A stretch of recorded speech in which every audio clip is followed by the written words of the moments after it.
Teman ngobrol saya kali ini, dia tinggal di Selandia Baru dan dia juga baru saja menyelesaikan studinya di sana.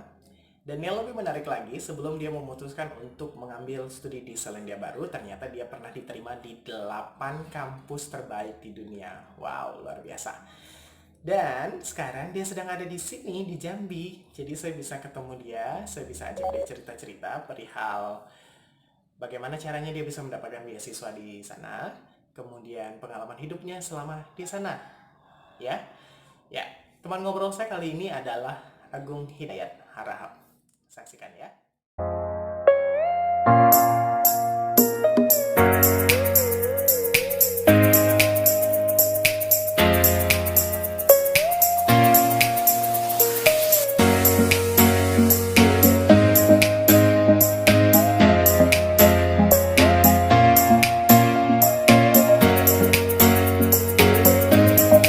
Apa kabar, Gung? Hai, baik. Terima Baik. kasih udah diundang ya di Iya. videonya. Iya, aku juga. Imron. Aku juga yang senang akhirnya kamu bisa bisa bisa berbagi pengalaman untuk kita dan teman-teman di rumah yang mungkin mau tahu. Jadi Agung ini tinggal di New Zealand, Ya, di New Zealand. Selandia Baru. Di Selandia Baru.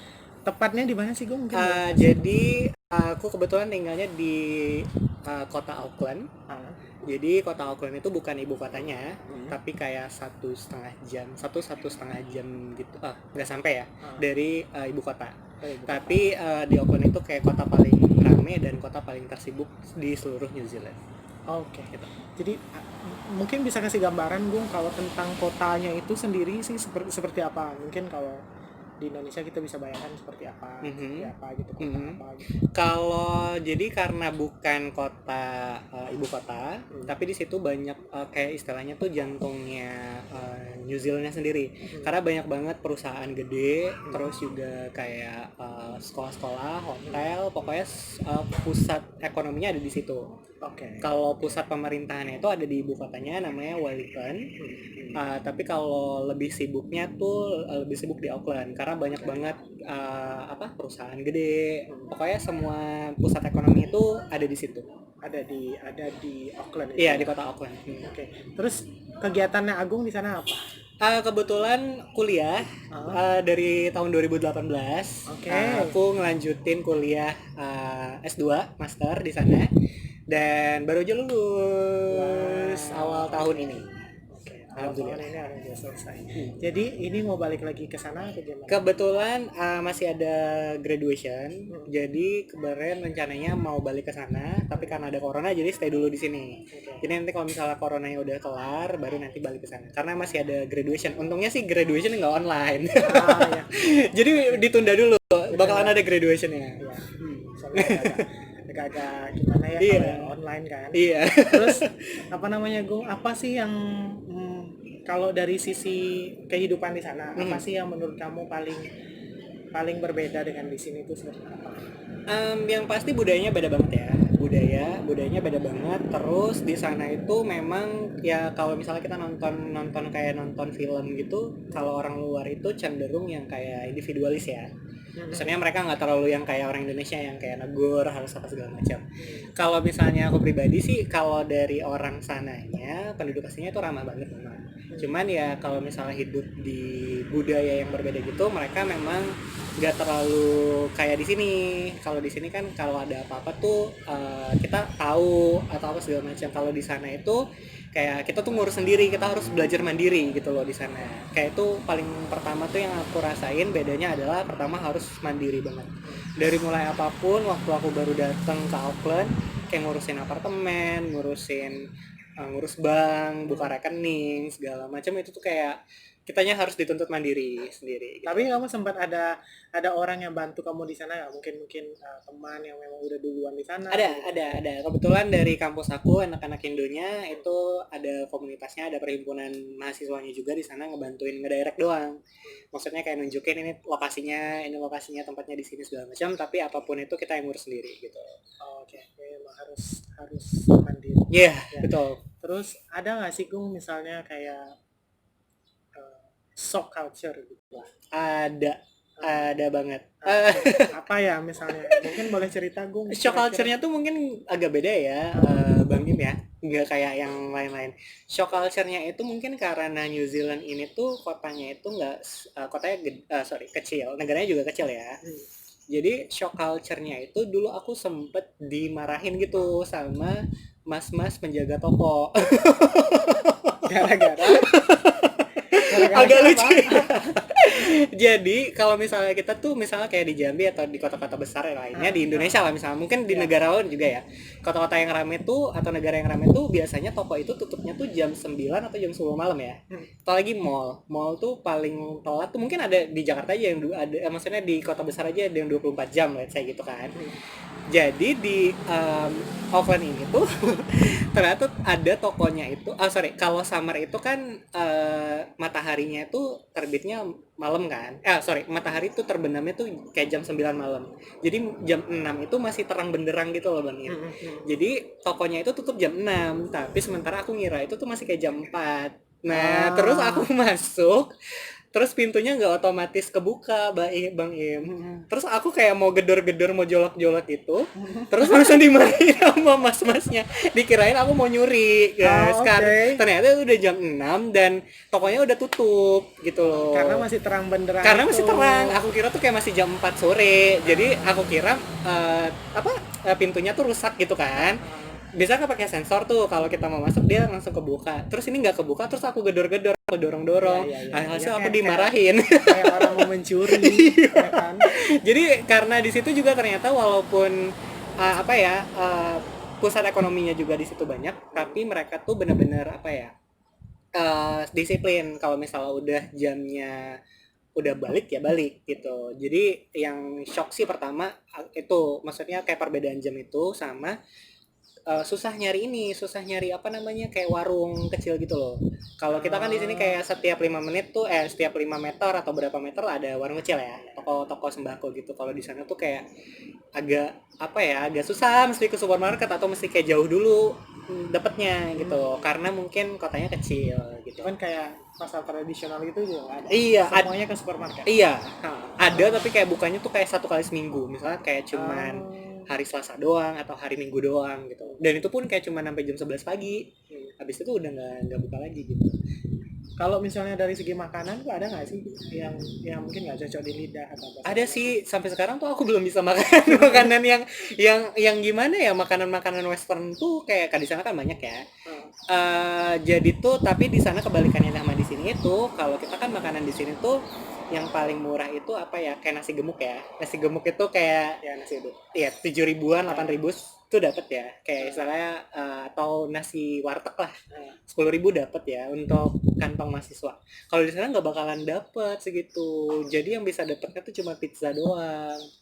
Jadi pizza itu udah yang paling murah. Iya, jadi pizza itu adalah makanan apa sih istilahnya, penyelamat mahasiswanya, karena itu yang paling Kalau pizza yang paling murah. rata-rata berapa kalau pizza? Pizza yang kecil lah misalnya. Iya, pizza yang kecil tuh ada yang $5. $5 berarti ya 70 ribuan ya. Iya. Tapi saya pakai apa? New Zealand dollar. New Zealand dollar itu berapa? Kalau sekarang sih kayak 9.500. Oh sama kayak Australian dollar. Iya, kurang lebih kayak gitu. 50 ribuan. Iya. Kalau misalnya nasi uduk tuh mahal Bang Im. Oh, Kalau iya? kita nasi Emang uduk ada? tapi maksudnya di restoran Indonesia ya. Restoran Indonesia atau restoran Malaysia tuh ada. Tapi mahal banget, sumpah mahal. Itu bisa kayak $15 atau $17. Which is kayak berapa kali lipatnya kan? 3 kali lipatnya si pizza tadi. Ya $15. Mau gila ya, 150 ribu. Jadi sekali makan itu langsung miskin. Oke Gung, jadi ini kan kamu kuliah nih, dan alhamdulillah udah selesai kan. Ya. Yang paling bisa kamu lihat gitu perbedaannya kuliah di sana sama kuliah di sini, kan kamu dulu satunya di sini kan. Ya. Yang paling kamu bisa lihat perbedaannya seperti apa?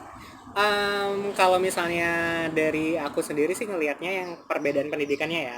Satunya sih pasti fasilitas, karena kan di sana negara maju, terus juga semuanya udah serba profesional, karena ya bayarannya juga mahal kan. Jadi fasilitas yang kita dapat tuh beda banget. Semuanya di sana kayak serba canggih, dan apa-apa tuh kita ngurus sendiri Bang Im. Kalau misalnya kita mau ada sesuatu yang berurusan sama kampus, sama ini tugas kita sendiri deh misalnya kayak gitu, kayak kita mau fotokopi, mau print segala macam, itu kayak mereka udah nyediain di setiap kayak spot-spot gitu ada masing-masing, terus kita ada kartu gitu, jadi kita sendiri yang self service gitu. Oke. Nah, tapi kalau misalnya dari dari pendidikannya yang benar-benar aku alamin ketimbang dari yang sekolah di sini ya, itu kayak bener-bener kita tuh harus mandiri banget Bang Im, karena apa yang kita kerjain itulah yang hasilnya gitu loh.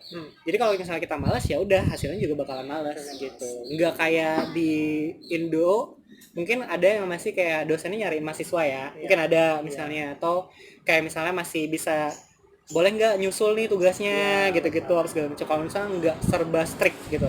Jadi di awalnya kita udah ada deal, misalnya kayak tugasnya sekian, due date-nya sekian, kumpulnya kapan segala macam, via apa, dan semuanya udah jelas di awal gitu. Udah jelas di awal. Oke, Jadi kalau kita misalnya kamu terlambat atau kamu tidak ngerjain ya lewat.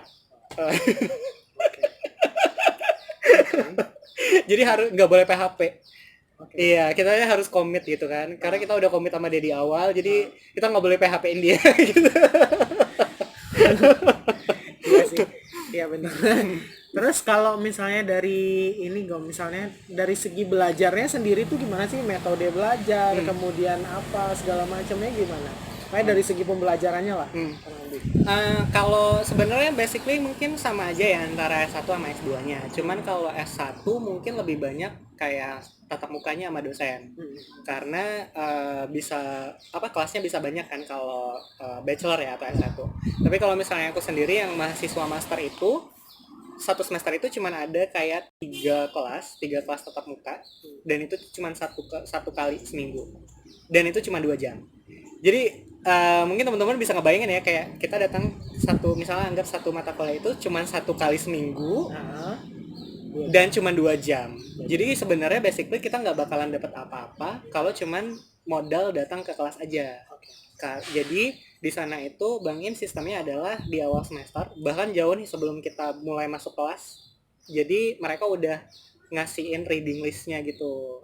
Materinya udah dikirim per week, per minggu, terus reading listnya udah dikirim, terus nanti di reading list itu selalu kita ada kayak pertanyaan gitu buat kita self study, belajar sendiri.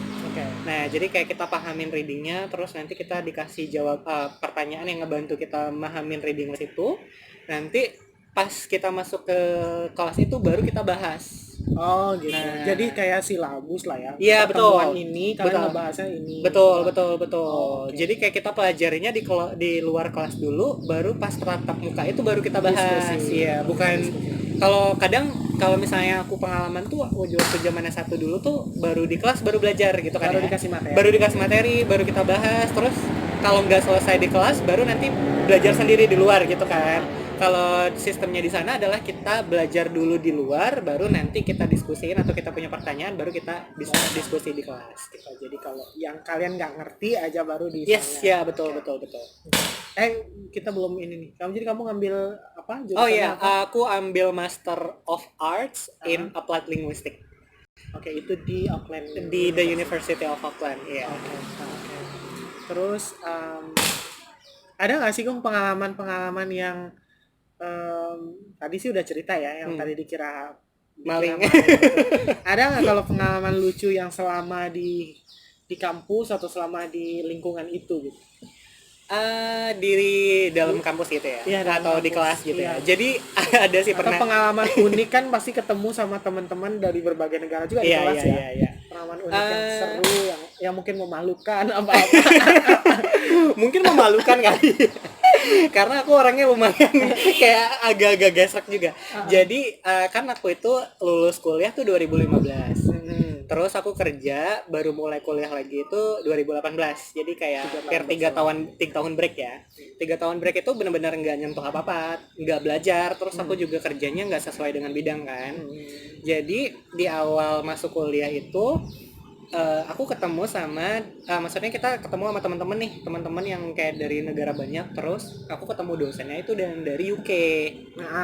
kayak dosen dari UK itu, si bapak ini tuh, si profesornya tuh udah lumayan berumur, suaranya tuh kecil, terus aksennya tuh kayak Ya, tahu aksen ya, British, aksen British kental kan susah banget, ya. tebel banget, kental banget aksen Britishnya. Terus aku itu ya nggak tahu ya, kayak orang Indo kali ya, bukan orang Indo juga, maksudnya kalau aku tuh kayak milihnya tuh nggak di depan kan, jadi agak-agak ke tengah dikit. Tapi tetap aja tetap nggak Makin nggak dengar, kedengeran. makin nggak kedengeran. Jadi saat itu kita ada instruksi gitu dari profesor itu. Terus aku nggak ngerti apa-apa. Terus gimana caranya? Aku nggak ngerti Oh, apa-apa. nanya. Aku nggak ngerti apa-apa. Jadi waktu itu kayak itu kebetulan tuh waktu kayak 1 minggu 2 minggu awal banget aku di sana, Bang Im. Jadi masih raba-raba dong itunya kan, kayak masih belum terbiasa. Terus kayak pertama kalinya masuk kelas langsung dihadapin sama yang kayak gitu. Jadi aku nggak tahu sih waktu itu si profesornya nyuruh apa. Tapi tiba-tiba teman di sampingku tuh segala macam tuh udah pada buka buku terus nulis. Terus aku cuman kayak celingak-celinguk. Aku kayak celingak-celinguk. Terus kan, aduh, ngapain ya? Ada apa ya gitu kan? Aku masih mau nanya juga masih agak gagu gitu kan. Ngomongnya masih belum betul. Terus kayak, loh, kok orang-orang tiba-tiba kelas hening, terus orang-orang pada ngerjain, pada nulis buku, terus aku nggak tahu instruksinya apa. Terus akhirnya aku kebetulan di kelasku ada teman Indo, ada orang Indo juga, tapi jauh di belakang. Aku WhatsApp dong. Karena waktu itu masih agak apa ya, masih mau nanya tapi masih malu. Terus bahasa Inggris juga masih belepotan kan, karena bahasa Inggrisnya pertama-tama tuh masih jelek banget kan. Terus juga kayak orang-orang di sebelah kiri kanan depan belakang udah pada sibuk, jadi kalau mau ganggu takutnya kenapa gitu kan. Akhirnya aku WhatsApp temen di belakangku anak Indo juga, ini ngapain coy gitu-gitu. Kok gua nggak ngerti gitu. Akhirnya diarahin ya, oh ya udah ngerti gitu. Tapi sejauh ini maksudnya kamu ada kendala nggak sih dari segi penyampaian materi atau mungkin dalam diskusi? Maka aku yakin juga pasti kan di sana ketemunya ya tidak hanya orang native yang Inggris ya, pasti ada orang, mungkin ada temannya orang Korea atau dari negara mana. Ada nggak sih yang gitu permasalahan di miskomunikasi yang gitu sih? Nggak ada, karena kebetulan kelas aku itu banyak banget international student-nya. Dan rata-rata tuh juga dari Asia kan. Jadi bahasa Inggrisnya kita bisa ngerti. Kalau komunikasi sih sejauh ini ya aman sih. Cuman mungkin gagunya di awal aja kali ya Bang Ine ya. Kayak berapa minggu pertama tuh kayak masih apa ya namanya, masih gagu lah istilahnya gitu. Tapi kayak setelah lama di situ kayak 3 minggu ketiga atau minggu keempat, 1 bulan di sana udah lumayan oke, udah dapat nih selaknya gitu. Bahkan sama profesornya tuh juga walaupun ada gitu, tapi kayak kita minta ngulang dan dia tetap kabar gitu, misalnya kayak mau nanya ulang gitu. Oke. Terus apa namanya nih Gong? Aku tuh selalu penasaran ya Gong, dari dulu tuh gini Gong. Ngebayangin ya bikin skripsi aja pakai bahasa Indonesia tuh puyengnya minta ampun Gong.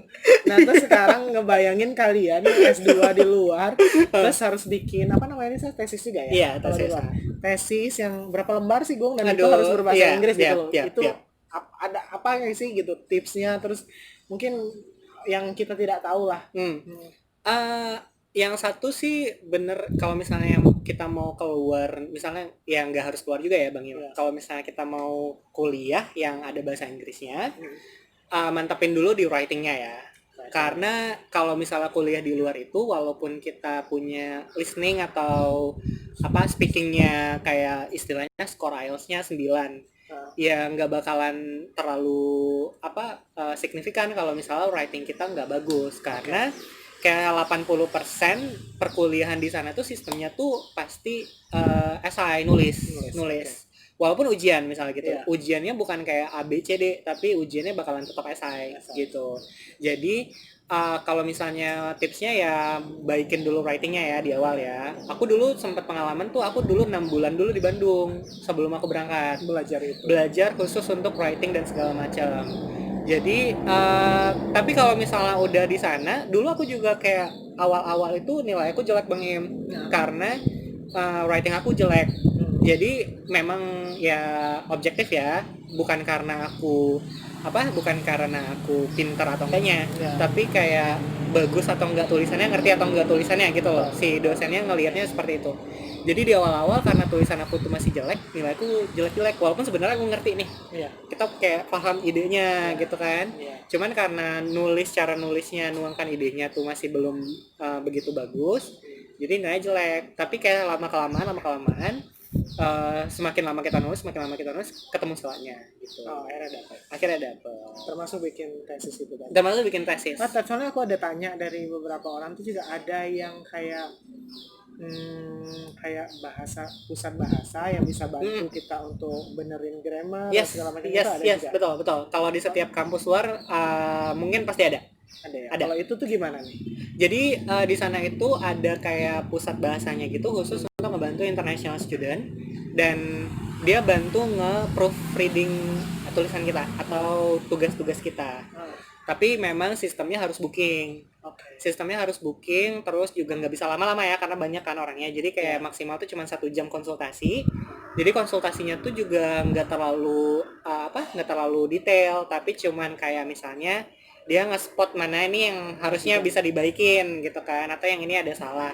Kalau misalnya untuk ngebaikinnya sendiri, resource-nya banyak di sana Bang. Jadi kita juga punya website sendiri. Dari kampus punya website, kayak ada kayak materi kayak slides. Jadi kita bisa baca, bisa tonton.